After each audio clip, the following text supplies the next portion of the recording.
But we got this book to finish. We're still working on David and get through David's life here. And so we got a lot of territory to cover this morning. Have y'all noticed in this lesson how many chapters are involved? Now you're probably looking at the very front of the lesson, and what does it say? Chapter 15, verses 1 through, what does it say? 1 through 6, or what does it say? Yeah, 6.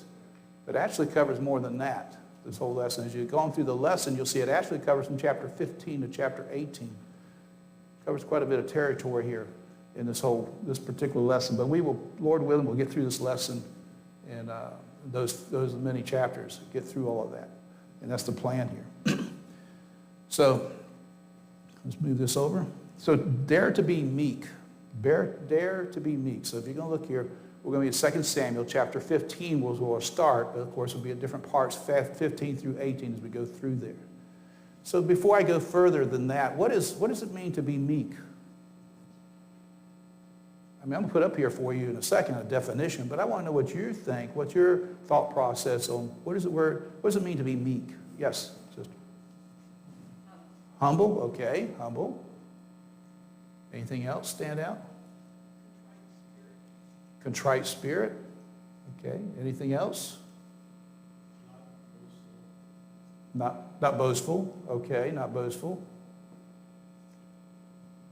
Anything else stands out to you?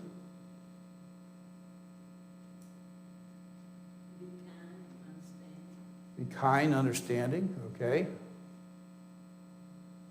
Isn't it something to it maybe a little different? It's humble. It's these things. But it's a little something different in a way that dealing with other people, how do you respond to other people, okay? Because we can be kind, we can be respectful, we can be, humble and all those things when people do stuff to us or say something about us. But it's also part of how do we respond to those things, right? And I think that's what meekness deals with. I'll show you here in a second. How do we deal with those things when we are mistreated, either physically or verbally, how we are treated as well? So let's look at this right here. This definition comes from our book here. I thought, it helps out a little bit. So one of the definitions of meekness is to be easily imposed upon. Easily imposed upon.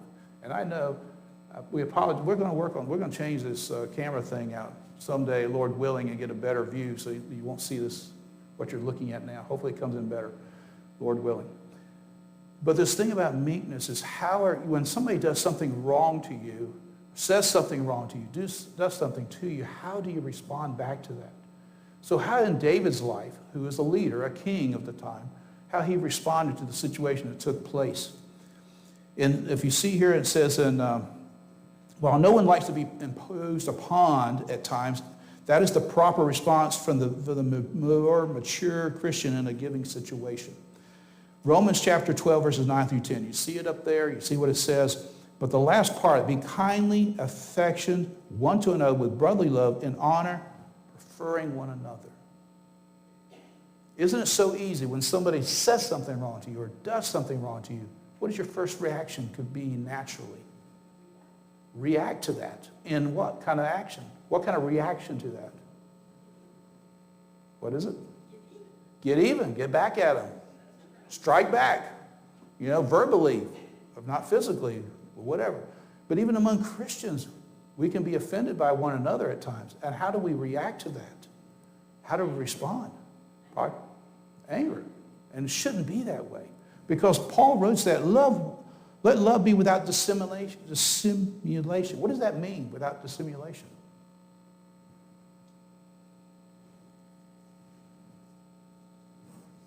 Pardon? Hypocrisy, okay. But isn't it kind of like, well, I'll tolerate you, but I don't tolerate over on this side.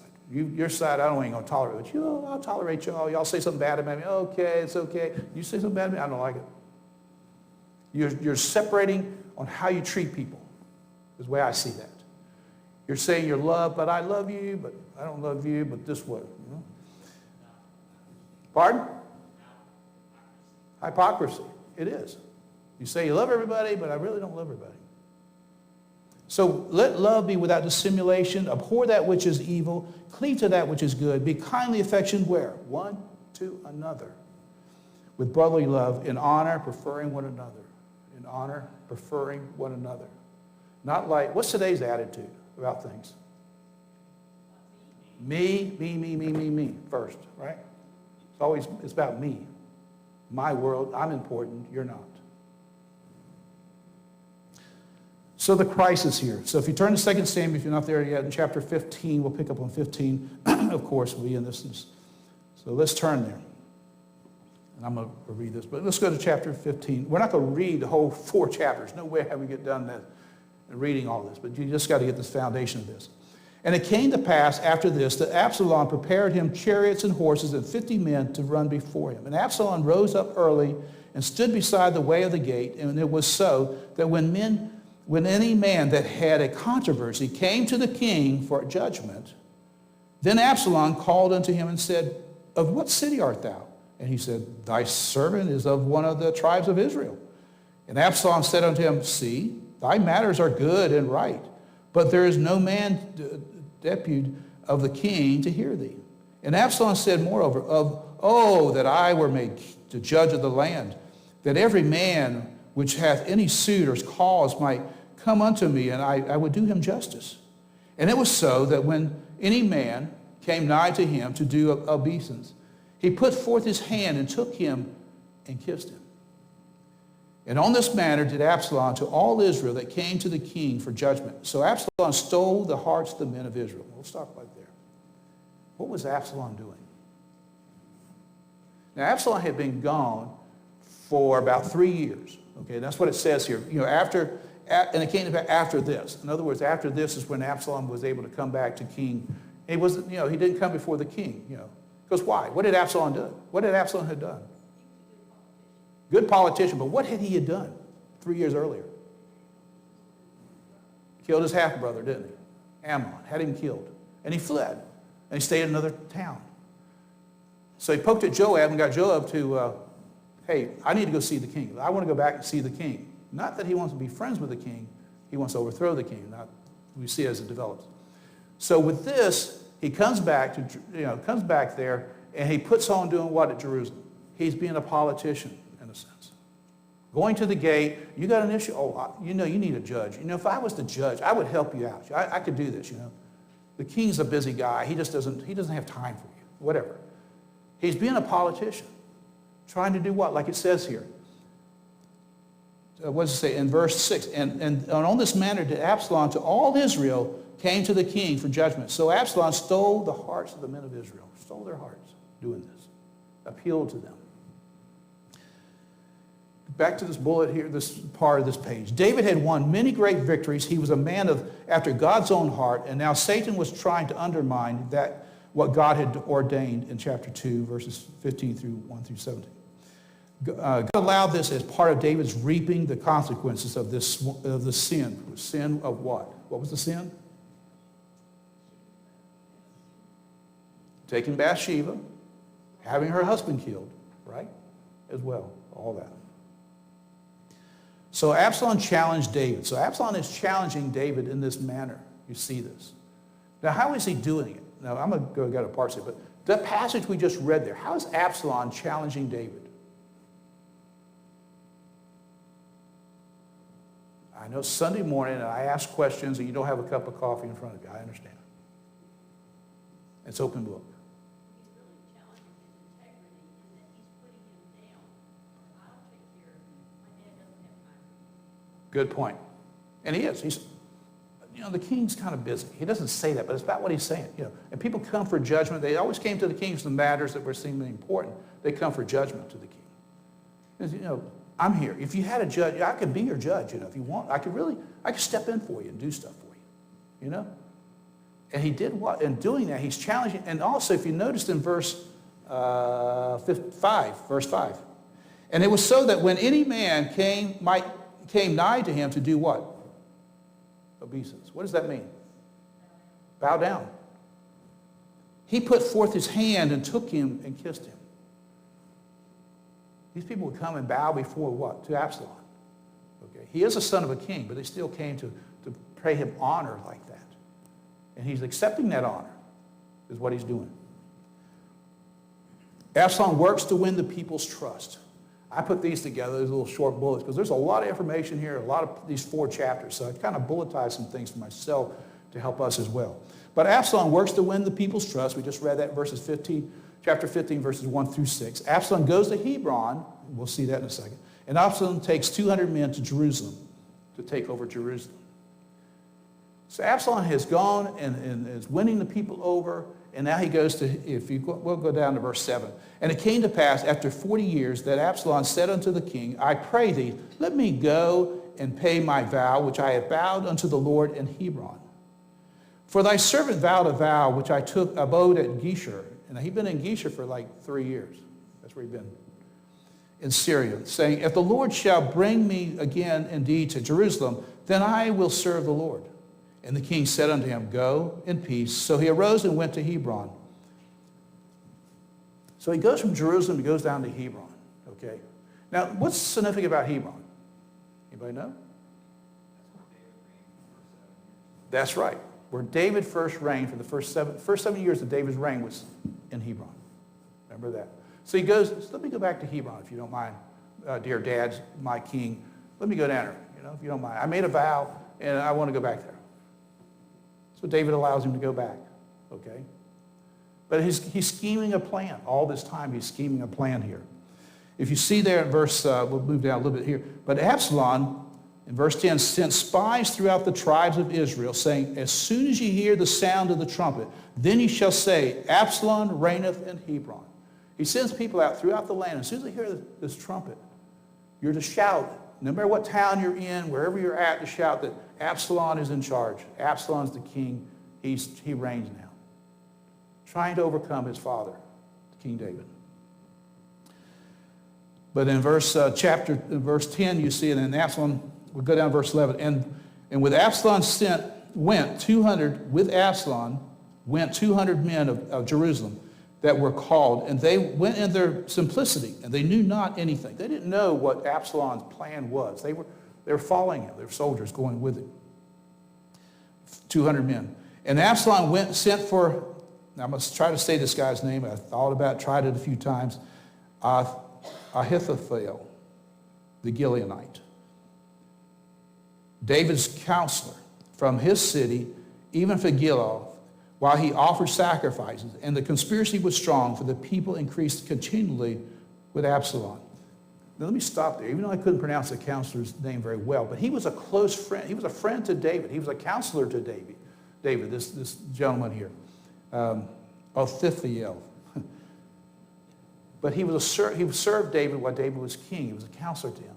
But there was a little bit of falling away in a way, because he's back at his hometown again. And I had to look this up a little bit. I thought it was interesting. It's believed that this gentleman was Bathsheba's grandfather also. Because if you were to look up into 2 Samuel chapter 23, verse 34, and then compare to 2 Samuel chapter 11, verse 3, who the father of Bathsheba is and who is the son of this Ahithophel, who that is. But he's probably the grandfather of Bathsheba. So probably after the event that took place, he probably distanced himself from David. So Absalom goes and gets this counselor, which is a wise person, goes and gets him to be his counselor. All kings, all leaders need somebody to help them along with counselors, of course. And so that's what Absalom does. Goes and reaches out to somebody who's very familiar, people know who he is, to work along with him. The Lord plainly states it is an abomination to him when people sow discord. Is that not what Absalom is doing? Isn't that what he's doing? Who is the king? Who is the real king? David's the real king. But Absalom is challenging him. Let me turn my little fan on here. You'll put me on a lot of pressure. It's heating up. So Absalom is challenging the king to be the king. Isn't that against when David was anointed king, he would not challenge Saul, because Saul was the king. He would let it all be in the Lord's hand, of course. But here we know that Absalom is rebelling against his father and trying to take over, of course. If you saw there in Proverbs up there, I don't know if you saw this, you could read it well enough up there, probably. So that last part, there are 6 things that Lord hate, yea, 7 are abomination unto him. A proud look, a lying tongue, and hands that shed innocent blood, a heart that deviseth evil imagination, feet that be swift in running to mischief, and false witness that speaketh lies, and he that what? Soweth discord among the brethren. And that's what Absalom was doing. He was already sowing that discord among the Israelites as well. So David was faced with a dilemma, verses 13 through 17 here. In 2 Samuel chapter 15, all this passage here, you see David finds himself facing an unpleasant dilemma. He can stand and fight Absalom. Because what? He is the king. He has all these mighty men with him, of course. I mean, these are guys who are seasoned fighters. I mean, they take out a lot of people when they fight. But David chose not to do that. He steps aside, as you see, or he can step aside and allow God to settle things in his way and in his time. Don't you think in a way that David realized this is all called, I think he realized this is God's plan because of why? Because when he had done wrong and Nathan had confronted him, Nathan told him, the sword's not going to depart from your house. And things are going to be happening. And things have started happening already. 3 years earlier, what had happened? Amnon was killed. I mean, the situation with Tamar was assaulted by Amnon, and then that happened, and then Amnon was slain. And now Absalom is trying to take over. So David's like, the Lord's in control.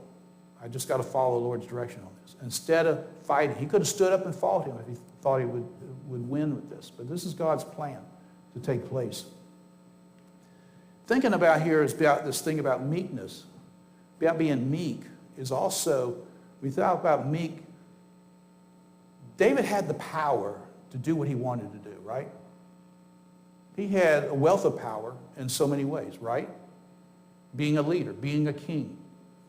He could have done what he wanted to do. He could have fought, he could have stood up and done whatever, and wiped out Absalom and all those soldiers who were with him. Could have done that. But with all that power, he was meek about it and trusting the Lord about this. It is interesting that those who knew David best, his family, his servants, and even at the moment of crisis, remained loyal to him. You'll see that here. If you go down to verse 13.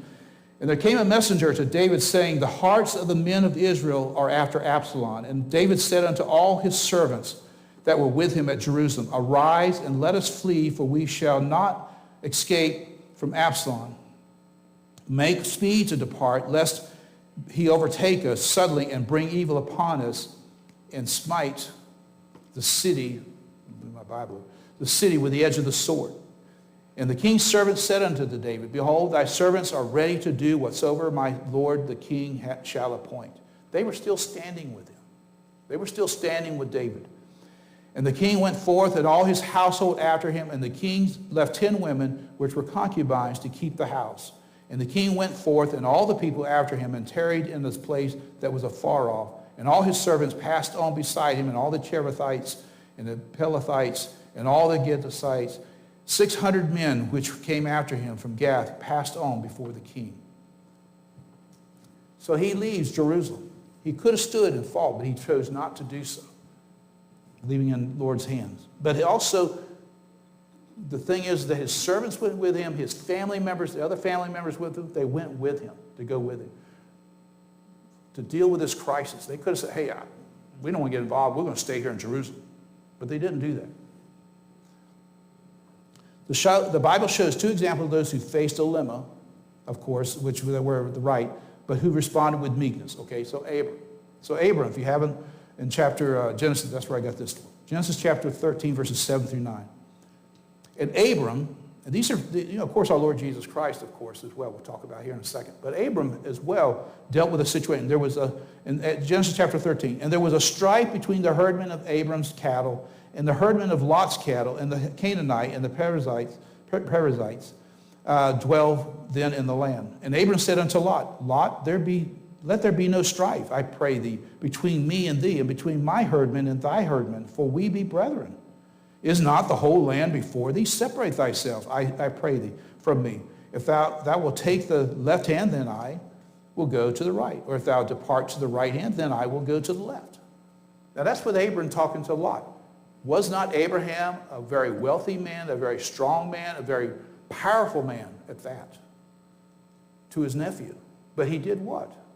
He was being meek and allowing Lot to choose the direction to go. Which direction? You go that way, I'll go this way. Instead of Abraham said, I'm going to do this. You better knock it off. Your herdmen better stop what they're doing. We're going to wipe you out or something. He didn't do that. He said, we are what? We are brethren. We need to work together. And he chose to step aside and let Lot choose the direction he wanted to go. Of course, our Lord Jesus Christ as well, we know. In Isaiah 53:7 says, and he was oppressed and he was afflicted, yet he opened not his mouth. He is brought as a lamb to the slaughter, and as a sheep before her shears is dumb as he openeth not his mouth. When our Lord was on this earth and during that time, was he not spoken bad about? Was he not being mean to? People were being mean to our Lord? Yes. Remember when they arrested him? Remember when they spit on him, they pulled his beard, all that stuff they did to him. For being mean to him. What did he do? He accepted it. And we know, you've heard that song, he could have called 10,000 angels. He could have just said the word and everything could have stopped. But he didn't do that.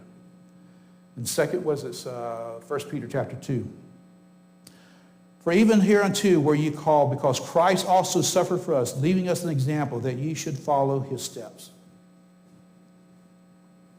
You ever think about those guys? And I've been reading about church history. I've been reading that recently, a lot of that right now.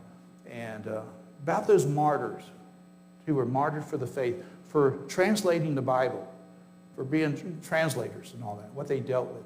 And they were being martyred. Could you imagine that what they went through, being martyrs, giving their life for the Lord is what they were doing, and serving the Lord.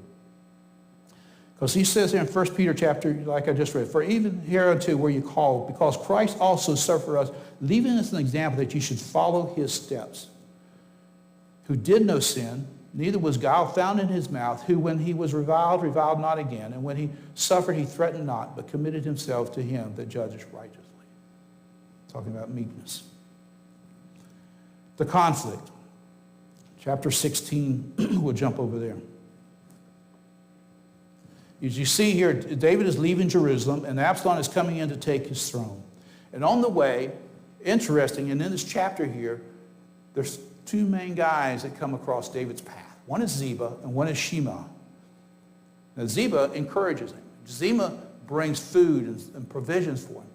And this guy Shema, if I say his name correctly, who mistakes David's meekness, David fleeing from Jerusalem, as a weakness. Now, isn't that what some people think? If you're being meek about a situation, what do they think? You're kind of weak. You don't know how to stand up for yourself. What do they think? So David was on the run. Chapter 16, if you're not, we'll be there. Chapter 16, going down here, we're skipping down through. And when David was a little past the top of the hill behold, Ziba, the servant of Mephibosheth, met him with a couple of asses saddled, and upon them 200 loaves of bread, and 100 bunches of raisins, and 100 of summer fruits, and a bottle of wine. And the king said unto Ziba, what meanest thou by these? And Ziba said, the asses be for the king's household to ride on, and the bread and summer fruit for the young men to eat, and the wine, which that such as be faint in the wilderness may drink. And the king said, and where is thy master's son? And Ziba said unto the king, behold, he abideth in Jerusalem. For he said, today shall the house of Israel restore me the kingdom of my father. Now, who is his master? Who is Ziba's master? Mephibosheth. Say the name twice. Say it quick. Who is he? Who is Mephibosheth?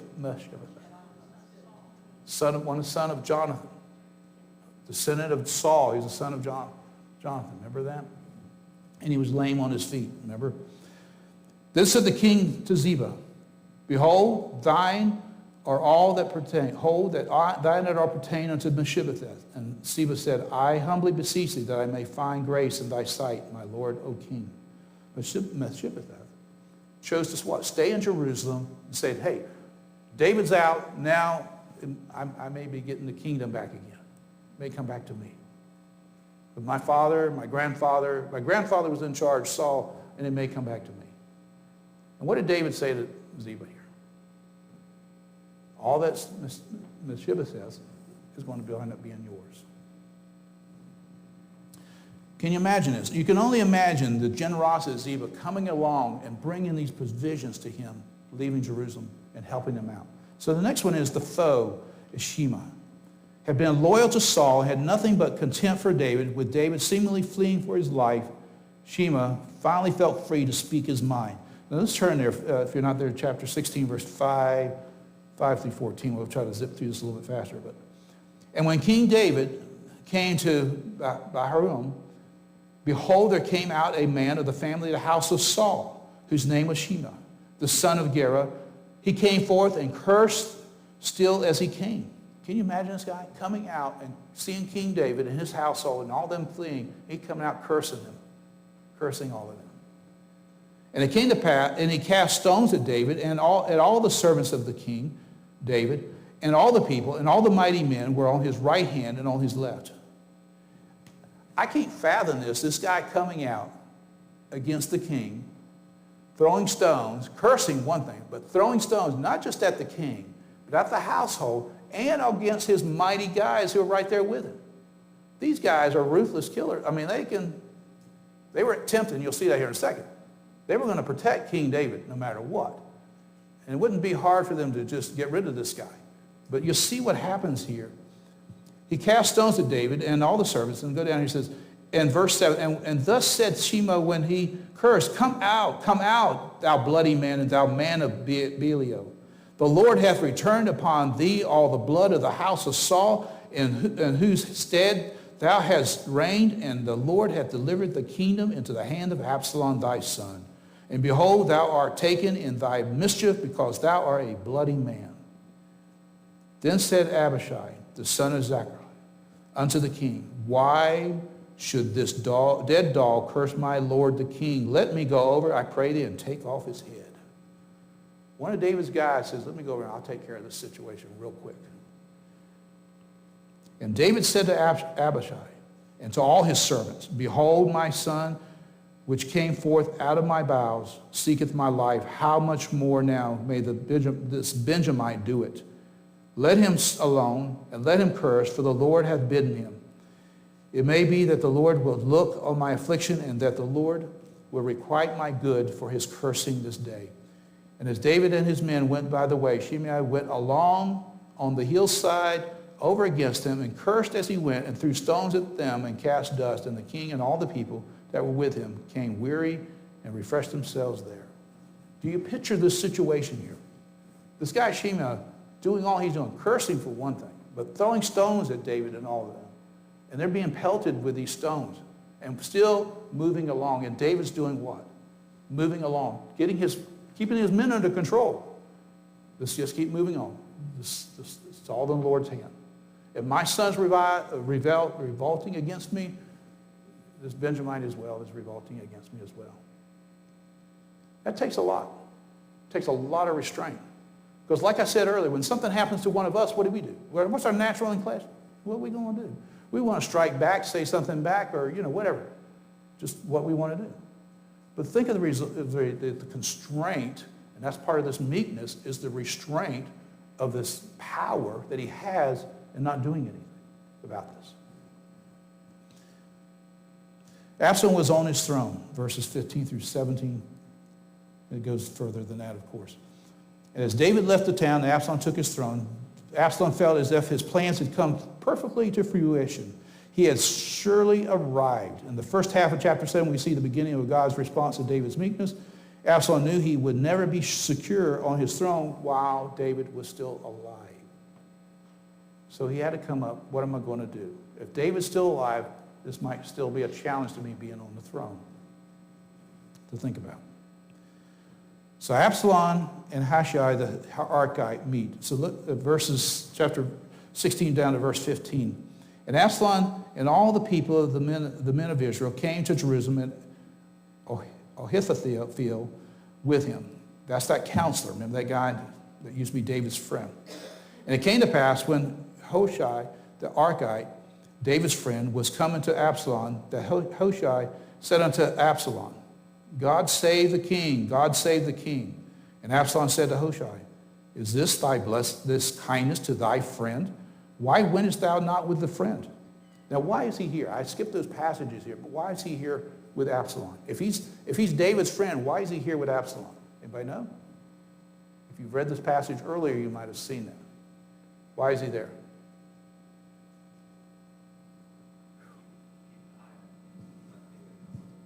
David had asked him, go back and be a counselor. Go back and keep in check what's going on with Absalom and let me know what happens. And the priest's sons, they're there also. You can let them know, and they can come back and tell me as well. So he's there as a spy, if you think about it, for David. But Absalom saying, why aren't you with your friend David? Why aren't you with him? And Hushai said unto Absalom in verse 18, nay, but whom the Lord and this people and all the men of Israel choose, this will I be, and with him will I abide. And again, whom shall I serve? Should I not serve in the presence of his son, as I have served in the Father's presence? So will I be in thy presence. Now then, you got this other situation. This other, Absalom heeds Othniel's wicked counsel. Chapter 16, verses 20 through 23. This wicked counsel. We'll talk about that in a real quick second here. Let's go to that passage here. And when Absalom, then said Absalom to Othniel, give counsel among, what shall we do? And Othniel said unto Absalom, go in unto thy father's concubines, which he hath left to keep the house, and all Israel shall hear that thou art abhorred of thy father. Then shall the hands of all that are with thee be strong. So they spread to Absalom a tent upon the top of the house, and Absalom went in to his father's concubines in the sight of all Israel. And the counsel of Othniel, which he counseled in those days, was as a man had inquired at the oracle of God. He was recognized as that kind of person. If he spoke, it's like God spoke, in a way, the oracles of God. So was the counsel of Othniel with David and with Absalom. Interesting about this situation here, and I don't want to belabor it too much, but with him going into David's concubines and saying, hey, I'm the man in charge. I'm the king now. Because the king was allowed to have concubines at this time. And he said, I am the man in charge now. Interesting, this is part of what Nathan had told about that was going to happen, that was going to happen in the judgment. Because in Nathan, in chapter 12, verses 11 through 12, thus saith the Lord, behold, I will raise up evil against thee out of thine own house, and I will take thy wives before thine eyes, and give them unto thy neighbor, and he shall lie with thy wives in the sight of the sun. For thou didst it secretly, but I will do this thing before all Israel and before the sun. Because of what David had done, this is part of that judgment that's taking place. Next situation comes up because Absalom's wanting to know how to get rid of David. How do I deal with this with David? And Absalom chooses Hushai's advice. And here's the two advices that were given here. Othniel gave his advice. His advice was take 12,000 men and go after David that night, and he would be the leader. Othniel would be the leader. Well, Hushai gave his advice was, get men from all over the country, all over Israel to come together. Take time, raise an army out of all Israel, and you, Absalom, you lead them. Of course, for Absalom, he's what? Hey, it makes me look good, instead of sending Othniel to go do this job. Real quickly, Absalom, of course, took Hushai's advice, counsel. Othniel went home, put his house in order, and committed suicide because he realized he wasn't being listened to, his counsel. So skipping past that part. So the conclusion, chapter 17 on down here. Absalom was a proud man, and we know that one of the things he took pride was in his hair. The Bible says in 2 Samuel 14:26 that he would cut his hair one time a year, and weigh it. In fact, the Bible said it would weigh 200 shekels after the king's weight, which in our measurements would be about 3 pounds of hair.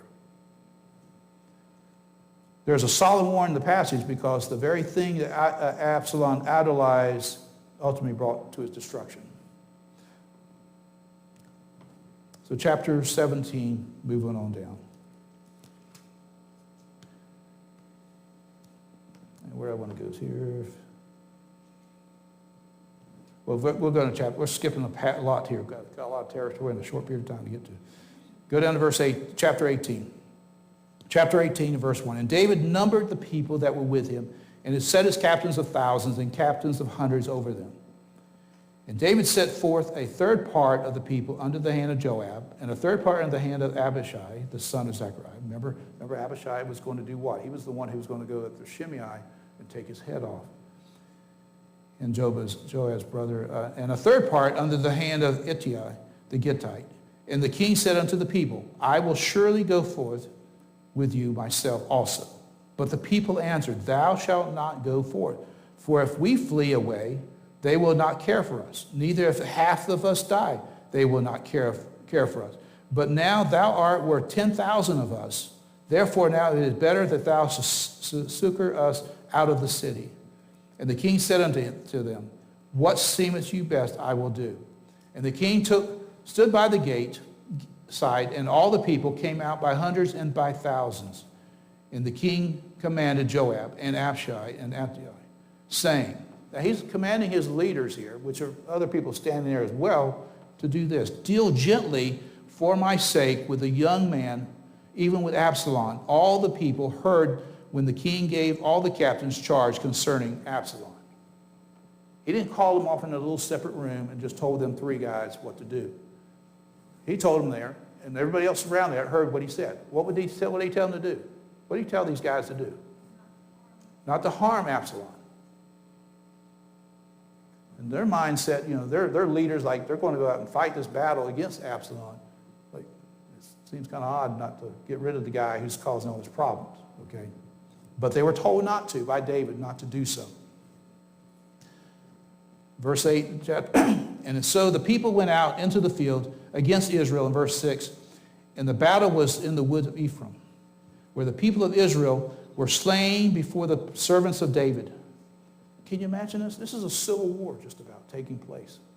Israelites fighting Israelites again. A civil war.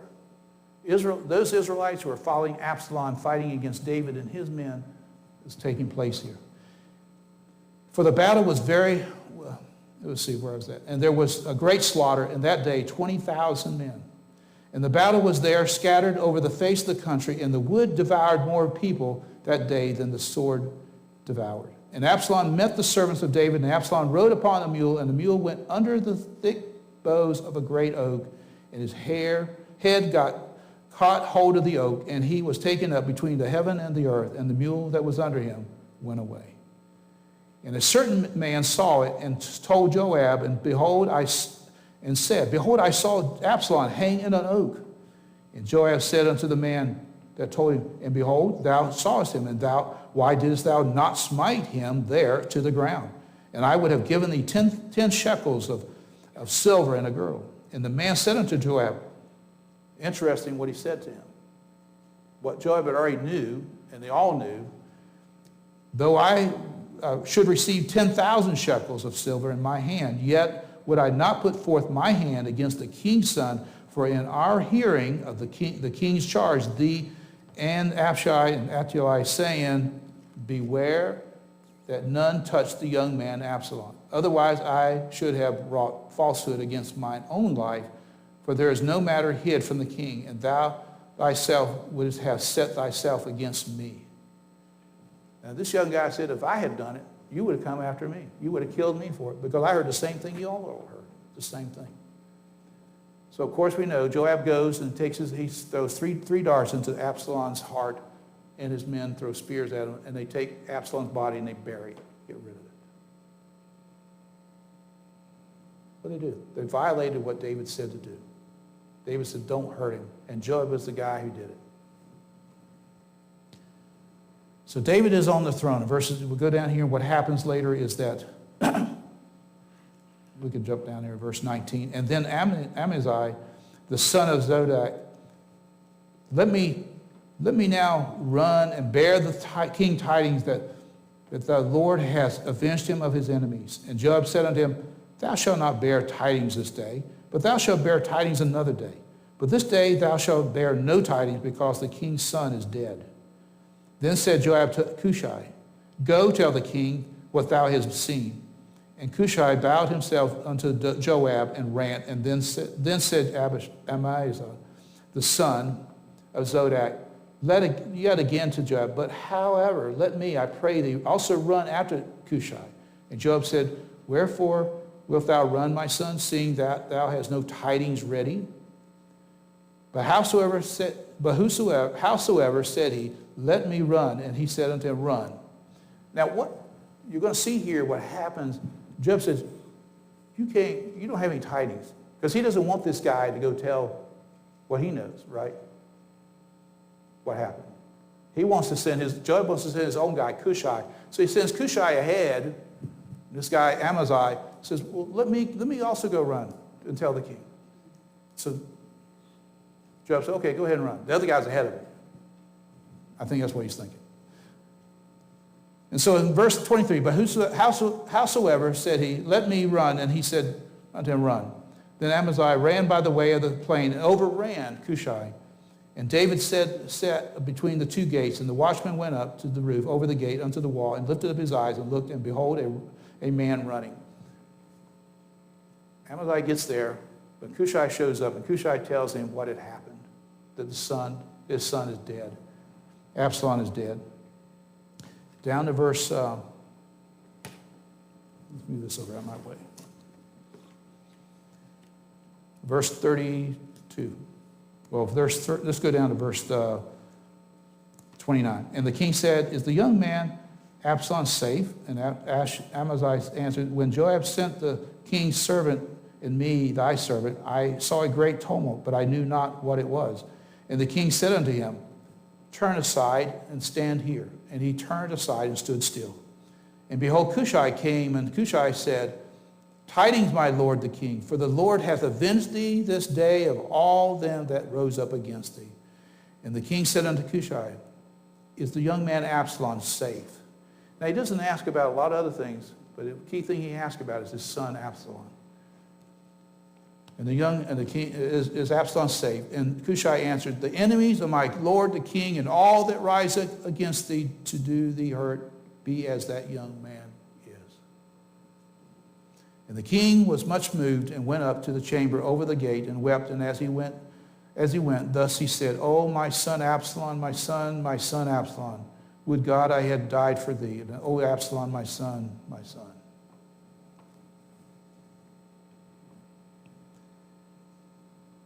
We covered all this here. And this picture here is a wood cutting, but David weeping about Absalom. Absalom was dead, and the rebellion was over, and David resumed his reign in Jerusalem. And David's heart was broken because of his son, the death of his son. Yet even his sorrow and his regrets, that paragraph, David could know he had obeyed God in this matter and exercised meekness and had seen God once again work everything out in his own way. Let me ask you this. This happened with his son's death. He didn't want his son to die, right? David didn't want that to happen whatsoever. But his son did die. But David understood that God's plan is his plan, is God's plan. This whole thing's taking place because of God's plan. And with that meekness of all he ever done, everything he's dealt with, the rebellion of Absalom and everything that's gone on, dealing with Shimei along the roadway, it's caused David's accepting of the Lord's direction in all of this. Because when he had done wrong and Nathan had pointed the finger to him that thou art the man and told about David, the sword's not going to depart from your house. And you're going to deal with a lot of things, really. Basically what he's telling you. You're going to have to face a lot of things.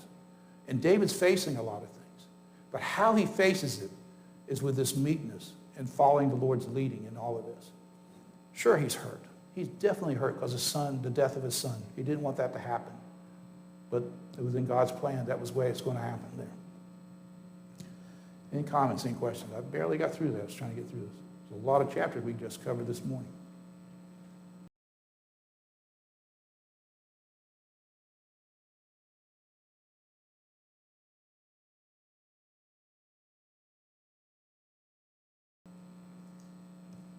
So when the pastor preaches, can he get through 4 chapters in one